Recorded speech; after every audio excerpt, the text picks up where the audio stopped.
বরিশালের একমাত্র দ্বীপ উপজেলা মেহেন্দিগঞ্জে একটি দৃষ্টিনন্দন মিনি ফুটবল স্টেডিয়াম প্রতিষ্ঠিত হওয়ার কথা ছিল। বিগত সরকারের আমলে এই স্টেডিয়ামের কাজ শুরু হলেও এখন পর্যন্ত পূর্ণ প্রতিষ্ঠা পায়নি এই স্টেডিয়ামটি।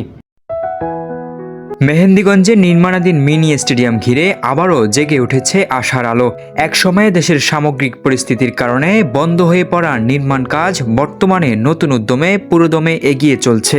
ঠিকাদার প্রতিষ্ঠান সূত্রে জানা গেছে, চলতি বছরের জুন নাগাদ স্টেডিয়ামের নির্মাণ কাজ শেষ করে হ্যান্ডওভার করার সম্ভাবনা রয়েছে।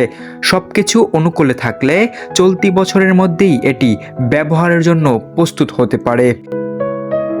এই মিনি স্টেডিয়াম মেহেন্দিগঞ্জের ক্রীড়াপ্রেমী ও স্থানীয় খেলোয়াড়দের জন্য এনে দেবে নতুন ও আধুনিক মানসম্মত খেলার পরিবেশ, পাশাপাশি এলাকার ক্রীড়া সংস্কৃতি ও ভবিষ্যৎ খেলোয়াড় তৈরির গুরুত্বপূর্ণ ভূমিকা রাখবে বলে আশা করা হচ্ছে।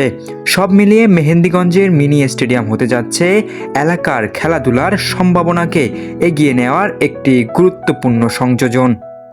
সিয়াম বিশ্বাস, ডেস্ক রিপোর্ট, মেহেন্দিগঞ্জ প্রতিদিন।